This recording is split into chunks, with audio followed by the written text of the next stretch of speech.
మహబూబాద్ జిల్లా, మానకోట జిల్లా, ఉమ్మడి వరంగల్ జిల్లాలో కేసముద్రం మండలానికి సంబంధించినటువంటి నారాయణపురం గ్రామానికి చెందినటువంటి ఒక వార్తనైతే చూస్తున్నాం. నారాయణపురంలో మళ్ళీ రైతుల దీక్షలు, పట్టాదారు పాస్బుక్ల ఇవ్వాలంటూ కూడా తమ డిమాండ్ను వ్యక్తం చేసినటువంటి పరిస్థితి. కేసముద్రం మండలం నారాయణపురం గ్రామంలో ఎంజాయ్మెంట్ సర్వే చేసే విధంగానే మాకు పట్టాలు ఇవ్వాలంటూ కూడా గత కొన్ని ఏళ్లుగా వాళ్ళ ప్రభుత్వంతో వాళ్ళ గోస అయితే విరబోసుకుంటారు. ఇప్పటికే ప్రభుత్వం అంతా కూడా ఎటువంటి పట్టించుకొని చర్యగా అయితే మనకు కనిపిస్తుంది. ముఖ్యంగా చూడొచ్చు, ఆ గ్రామ రైతులంతా కూడా మంగళవారం నిన్న దీక్షలు, ఆ యొక్క బెడ్రాయి దగ్గర ఉన్నటువంటి దీక్షలు అయితే టెంట్ వేసి దీక్షలో కూర్చున్నారు.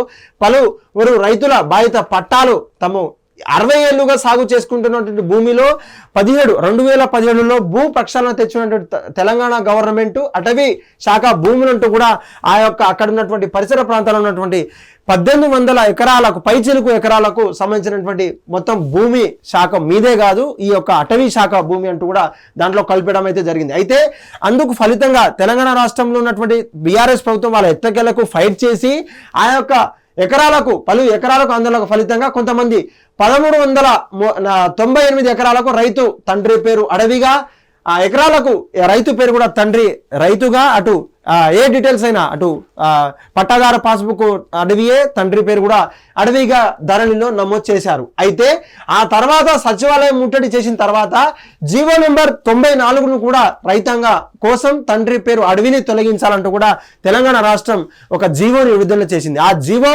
విడుదల అయిన తర్వాత కొన్నేళ్లకే 2022లో 145 మందికి అయితే దరఖాస్తులు మిస్సింగ్ సర్వే నెంబర్ విభాగంలో పెండినటువంటి తెలిపారు. ఆ రైతులకు పట్టా పాస్బుక్లు ఇచ్చేందుకు అవకాశం ఉన్నప్పటికీ అధికారులు అస్సలు జారీ చేయడం లేదు. అయితే అందుకు దాదాపు 700 మంది రైతులకు పట్టా పాస్బుక్లు రావాల్సి ఉండగా ఆ యొక్క ఎంజాయ్మెంట్ సర్వే ఎక్కడ ఉన్నటువంటి అగ్రికల్చర్ ఆఫీసర్ కావచ్చు, అక్కడ ఎంఆర్ఓ కావచ్చు, అక్కడ ఎంపీడీఓ కావచ్చు, ఉన్నత అధికారులు కావచ్చు, revenue collector, additional collector, revenue కలెక్టర్తో సహాయంగా రైతులంతా కూడా రైతు బంధు, రైతు బీమా, రైతు భరోసా, రుణమాఫీ పథకాల్లో మాకు ఏం వస్తలేదు, మేమంతా మోసపోతున్నాం, ఆ యొక్క రైతులకు పలుసార్లు విన్నవించుకున్నా కూడా ఎటువంటి దక్కని పరిస్థితి. అయితే ఆ దక్కని పరిస్థితి ప్రకారంగా ఇప్పటికే పట్టా పాస్బుక్ల ద్వారా ఎంజాయ్మెంట్ సర్వే ప్రకారం చేపట్టాలని చెప్పేసి కూడా ఆ యొక్క మహాధర్నాను పలు నెలలుగా ఎత్తుకున్న తర్వాత రైతుల ఫలితంగా అక్కడ ఉన్నటువంటి అధికారులు సిఎస్కి కలిస్తే సిఎస్ అప్పుడున్నటువంటి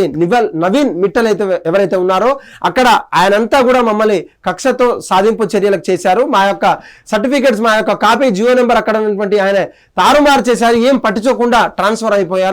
అంతలోపే కొత్త ఆఫీసర్ అయితే వచ్చారు, తనకు నివేదిక ఇస్తామంటూ కూడా అక్కడ ఉన్నటువంటి సిఎస్కి అయితే అధికారం ఇవ్వగా ఆ సిఎస్ అధికారులకైతే ఇచ్చారు. అక్కడ ఉన్నటువంటి ఆ అధికారులంతా కూడా అక్కడ ఉన్నటువంటి పరిసర ప్రాంతాల్లో పర్యవేక్షించి అక్కడ ఉన్నటువంటి సర్వే, ఎంజాయ్మెంట్ సర్వే కూడా చేసినటువంటి పరిస్థితి. అయితే హైదరాబాద్లోనే కావచ్చు, ఢిల్లీ సైతం కూడా రైతులంతా కూడా ట్రిబ్యునల్ అంటే ఫారెస్ట్ ట్రిబ్యునల్లో కూడా అక్కడ నో ఇష్యూ కాపీ కూడా తెచ్చుకోవడం అయితే జరిగింది. 60 సంవత్సరాలుగా మేము పట్టా పాస్బుక్లతో ఆయా రాష్ట్రాలకు సంబంధించినటువంటి ఉమ్మడి తెలంగాణలో, ఉమ్మడి ఆంధ్రప్రదేశ్లో ఉన్నటువంటి పట్టా పాస్బుక్లు మా దగ్గర ఉన్నాయి, మేము ఎందుకు అడవి భూమిని సాగు చేసుకుంటాం, మాకేం అవసరం అంటూ కూడా 60 ఏళ్ళుగా ఉన్నటువంటి భూమిని మాతో మీరు లాక్కోవద్దు, దాని ద్వారా అంటే పట్టా పాస్బుక్ లేనందువల్ల అప్పుడు వారు ఎవరైతే పంటలు అయితే పండిస్తున్నారో ధాన్యం కొనుగోలు కేంద్రాలకు వాళ్ళకు రానివ్వరు, వేరే ఇతర పట్టా పాస్బుక్ మీద అమ్మేసి ఆ పేరు మీద అమ్మేస్తున్నటువంటి పరిస్థితి. అదేవిధంగా ఎవరైనా చనిపోతే, ప్రమాదశాతో చనిపోతే రైతు బంధు కావచ్చు, రైతు బీమా కావచ్చు, రైతు భరోసా కావచ్చు, రుణమాఫీ కావచ్చు, పంట బీమా కావచ్చు, ఇటువంటి అనేక సంక్షేమ పథకాలు తెలంగాణ రాష్ట్ర ప్రభుత్వం నుంచి మేము ప్రత్యక్షంగా పరోక్షంగా కోల్పోయామంటూ కూడా రైతులంతా ఆందోళన వ్యక్తం చేశారు. అయితే దానికి ఫలితంగా నిన్న కూర్చున్నటువంటి ధర్నాలో కూడా ఏ ఒక్క అధికారులు కూడా వాళ్ళకు హామీ ఇవ్వని పరిస్థితి. అంటే మేమేం చెయ్యం, తెలంగాణ రాష్ట్ర ప్రభుత్వం ఇలా ఉందని చెప్పేసి ఇప్పటికే తెలంగాణ నిండు సభలో ఎవరైతే రాష్ట్ర శాఖ మాత్యులు ఎవరైతే పొంగిరెడ్డి శ్రీనివాసరెడ్డి గారు ఎవరైతే ఉన్నారో తెలంగాణ రాష్ట్రంలో ఉన్నటువంటి భూ సమస్యల ధరని బంగాళాఖాతంలో వేస్తాం, ఈ రైతులంతా మేము న్యాయం చేస్తామంటే కూడా తెలంగాణ రాష్ట్రంలో ఉన్నటువంటి మహబూబాద్ జిల్లా, మానకోట జిల్లా, కేసముద్రం మండలం నారాయణపురం గ్రామం నుంచి నిండు సభలో చర్చించిన తర్వాత కూడా ఈ విధంగా సాగడం అనేది ఎటువంటి ఉపేక్షించేది పరిస్థితి కాదని చెప్పేసి కూడా మీకు తెలియజేస్తున్న మిత్రులారా. ఇప్పటికే నిన్న మా హిట్ టీవీతో పాటు అనేక టీవీ ఛానళ్ళు కూడా ఆ సచివాలయానికి వారంతా అంటే చెప్పుకోవడానికి మీటింగ్కి వస్తే ఆ యొక్క మీటింగ్ ని కూడా అక్కడ ఉన్నటువంటి పోలీసులు చెల్లాచెదరం చేసి అక్కడ ఉన్నటువంటి నియర్ బై పోలీసు స్టేషన్లకు అయితే తరలించడం అయితే జరిగింది. రైతులు ఏం పాపం చేశారని రైతులను ఇంకా అరెస్ట్ చేశారంటూ కూడా తెలంగాణ రాష్ట్రం ఒకవైపులా అరుస్తుంటే చెప్తుంటే ఏం విననట్టు ఉన్నటువంటి ఈ అధికారులు పోలీస్ యంత్రాంగం ఎందుకు ధర్నా ద్వారా తమ ప్రాబ్లం ని తెలంగాణ రైతాంగం ఏ ఒక్క రాష్ట్రానికి ఏ ఒక్క ప్రభుత్వానికి ఏ ఒక్క పార్టీకి వ్యతిరేకం కాదంటూ మా యొక్క జెన్యూన్ ప్రాబ్లం ని మేము చెప్పుకుంటామంటూ కూడా వాళ్ళు వచ్చిన తర్వాత కొంతమందికే అక్కడ ఉన్న మీటింగ్స్ ఆధారంగా అక్కడ ఉన్న పాసులు ఇచ్చి తెలంగాణ సెక్రటరియట్ లో ప్రత్యక్షంగా కల్పించడం అయితే జరిగింది. కల్పించిన తర్వాత కూడా ఏదో బర్రె మీద వర్షం కొట్టినట్టు అదే ఉంది తప్ప అక్కడ ఉన్నటువంటి ఒక ఫైల్ కూడా ముందు జరగలేదు.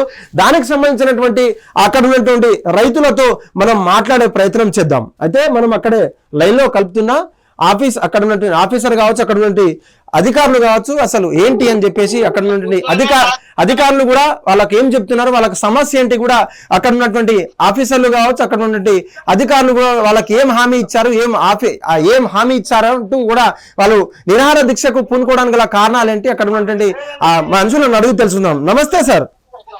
నమస్తే సురేష్ సార్. సార్, ఇప్పుడు ఈ నారాయణపురం రైతుల కోసం మళ్ళీ దీక్షలు చేపట్టినటువంటి పరిస్థితి అయితే మొన్న జరిగినటువంటి సెక్రటరియట్ ఉద్యమానికి మీరు పాల్పడిన తర్వాత అక్కడ ఉన్నటువంటి ఎంపీ కావచ్చు, అక్కడ ఉన్నటువంటి మినిస్టర్ కావచ్చు మీకు కలిశారంటూ కూడా వార్తలు వచ్చాయి.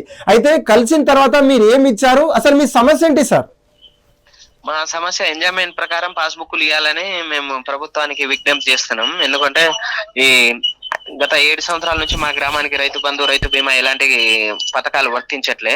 ఈ ఎంజాయ్మెంట్ సర్వే చేసి దాదాపుగా 1 year అయింది. దానికి ఇప్పుడు వరకు అయితే TM 33 కింద 2022 నుంచి ఎంజాయ్మెంట్ ప్రకారం ఒక 145 అప్లికేషన్లు పెట్టుకున్నాం. కలెక్టర్ దగ్గర ఇప్పుడు స్టిల్ పెండింగ్ ఉన్నాయి. 5 నిమిషాల్లో ఆయన ఒక 500 ఎకరాలకు పాస్బుక్లు ఇవ్వచ్చు. కానీ ఆయన కలెక్టర్ తీవ్ర జప్యం చేస్తాడు. ఇంకోటి, ఇప్పుడు మేము మొన్న సచివాలయం ముట్టడి చేసినాం. రెవెన్యూ మినిస్టర్ అసెంబ్లీ సాక్షిగా గ్రామానికి ధరణి వల్ల 7 సంవత్సరాల నుంచి ఇబ్బంది అయిందని చెప్పిండు. రెవెన్యూ అధికారులు ఆదేశించిండు. చీఫ్ సెక్రటరీని కలిసిన, CMO ఆఫీసులను కలిసిన తర్వాత మేము కలెక్టరేట్ కాడ ధర్నా చేసినాం. వంట వార్పు తహసీల్దార్ కార్యాలయం చేసినాం. రైతు బంధు సంబరాలు అప్పుడు మా గ్రామానికి ఎప్పుడు అని చేసినాం. ఇప్పుడు రిలే నిరాహార దీక్ష చేసినాం. ఇది చివరి అంతిమ ప్రయత్నం. ఈ 6వ తారీఖు కూడా మా కేశవరం మండలానికి పొంగులేటి శ్రీనివాసరెడ్డి రెవెన్యూ మినిస్టర్ వస్తుండు. ఇక ఈ జిల్లా కలెక్టరు మరి ఇంత రెవెన్యూ అధికారులు మా గ్రామానికి అయితే తీవ్ర అన్యాయం చేస్తారు సార్. అయితే అక్కడ పరిసర ప్రాంతాల్లో ఎన్ని ఎకరాలు ఉండొచ్చు సార్? ఎన్ని గుంటలు ఉండొచ్చు, ఎన్ని ఎకరాలు ఉండొచ్చు సార్? 1827 ఎకరాల్లో 633 ఎకరాలకు పాస్బుక్లు ఇచ్చిరు. అయితే మొత్తం 1633 ఎకరాల సాగు భూమి, మిగతా 190 ఎకరాలు ఇది ఇల్లులు, రోడ్లు గిట్లా పోగా 1633 ఎకరాలు పట్టాలు ఇవ్వచ్చు అని తేలింది. అందులో 633 ఎకరాలు ఆల్రెడీ BRS గవర్నమెంట్ 2023లో ఇచ్చేసింది. ఈ గవర్నమెంట్ ప్రభుత్వం వచ్చిన కాంచే రైతు పేరు అడవి, తండ్రి పేరు అడవి అనే అప్పుడు 2022లో రెవెన్యూ అధికారులు తప్పు ఎంట్రీ చేసిన వాటిని మేము సచివాలయంలో ముట్టడి చేసినప్పుడు పొంగులేటి శ్రీనివాసరెడ్డి 1 సంవత్సరం క్రితం ఏమంటే రెవెన్యూ అధికారులను పిలిచి 94 జీవో ఇచ్చి రైతు పేరు అడవి, తండ్రి పేరు అడవి అని ఎట్లా ఎంట్రీ చేస్తారు వాటిని డిలీట్ చేయమన్నాడు. ఏమంటే డిలీట్ చేసిరు కూడా. మిగతా రైతులకు ఎంజాయ్మెంట్ ప్రకారం పాస్బుక్ ఇవ్వడానికి మరి జిల్లా కలెక్టర్ కు మనసు వస్తలేదు సార్. అయితే మీరు అక్కడే ఉన్నటువంటి అధికారులు కావచ్చు, MRO కావచ్చు, అక్కడ ఉండే రెవెన్యూ అధికారులు కూడా మీకు ఎప్పుడెప్పుడు మీకు ధర్నా కలెక్టర్ చేస్తుంటాం, ఎప్పుడన్నా కవరేజ్ చేస్తున్నటువంటి హిట్ టీవీ ప్రతిసారి మీ సమస్యను ఒక తెర మీదకి వచ్చిన తర్వాత అధికారులు మీకు ఏం చెప్తున్నారు, ఏం సంజాయిషి ఇస్తున్నారు మీకంతా? ప్రతిరోజు రేపు ఎల్లుండి రేపు చేస్తాం మీ పనే చేస్తామని ఏం పని చేస్తారు సార్?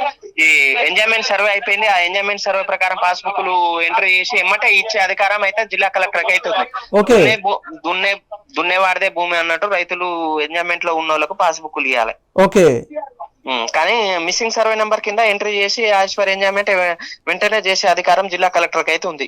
ఫలితంగా మీరు అంటే లాస్ట్ కు మీకు వచ్చే సమస్యకు ఏదైనా ఫలితం దొక్కబోతుందా, లేదంటే మీకు కావాల్సినటువంటి సార్ వాళ్ళ రెవెన్యూ అధికారులు నిద్ర లేచి రైతులకు పాస్బుక్ ఇవ్వాలని ఉంటేనే దక్కుతుంది. ఇక ఫలితం అంటే మనం పాస్బుక్ వచ్చేంత వరకు వాళ్ళని నిద్ర పోనిచ్చలేదు, మేము నిద్ర వీడేది లేదు, రిలే నిరాహార దీక్షలు కొనసాగుతూనే ఉంటాయి. ఓకే, నిన్న ఎత్తుకున్నటువంటి నిరాహార దీక్షలో దాదాపు అక్కడ నుండి ముసలి వాళ్ళు ఉన్నారు, ఏజ్డ్ పర్సన్స్ ఉన్నారు. మేము ఫోటోలలో ప్రతి ఒక్క చూస్తున్న తర్వాత అక్కడ నుండి ముసలి వాళ్ళు కావచ్చు, ఏజ్డ్ పర్సన్స్ కావచ్చు, అంటే ఊరంతా కూడా సమస్య ఉందని చెప్తున్నారా?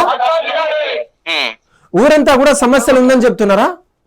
అవును, ఊరంతా సమస్యలే కదా sir. Okay okay, thank you sir. మీ సమస్యకు త్వరలో పరిష్కారం దక్కుతుందని చెప్పేసి హిట్ టీవీ కూడా మీకు శుభాకాంక్షలు చెప్తుంది. ఆ యొక్క కవరేజ్ కూడా మేము ఎత్తుకుంటామని కూడా మీకు హామీ ఇస్తున్నాం. చూసారా ఫ్రెండ్స్, ఇది అయితే తెలంగాణ పట్టాలు త్వరగా ఇప్పించే ప్రయత్నం చేయవలసిందిగా హిట్ టీవీ తరఫున కూడా మీ యొక్క కోటి విజ్ఞప్తి చేస్తున్నాం. హిట్ టీవీ యాప్, ఇందులో short news, live news, entertainment shows, movies, digital magazines తో పాటు మీ జిల్లా వార్తలను కూడా ఫ్రీగా చూడొచ్చు. ఇంకెందుకు ఆలస్యం, వెంటనే హిట్ టీవీ యాప్ ని డౌన్లోడ్ చేసుకుని ఫ్రీగా ఎంటర్టైన్మెంట్ పొందండి. Hit TV app. Hit TV app. Please download hit TV app. Hit TV app ని ఫ్రీగా డౌన్లోడ్ చేసుకుని ఎంజాయ్ చేయండి. మీకు నచ్చిన ఎంటర్టైన్మెంట్ కోసం హిట్ టీవీ యాప్ ని ఫ్రీగా డౌన్లోడ్ చేసుకుని ఎంజాయ్ చేయండి. హిట్ టీవీ యాప్ ని డౌన్లోడ్ చేసుకుని ఆస్వాదించండి, ఆశీర్వదించండి. ఇంతమంది సెలబ్రిటీలు హిట్ టీవీ యాప్ ని డౌన్లోడ్ చేసుకోండి అని చెప్తున్నారంటే ఎంత మంచి యాప్ ఆలోచించండి. అమెరికాలో చదవాలనుకునే వాళ్ళకి విశ్వసనీయమైన పేరు మన శౌర్య కన్సల్టెన్సీ. UK లో 1 year masters. UK లో 1 year masters. 2 years work permit up to 5 years visa. Contact Saurya Consultancy. Contact 89851 89851.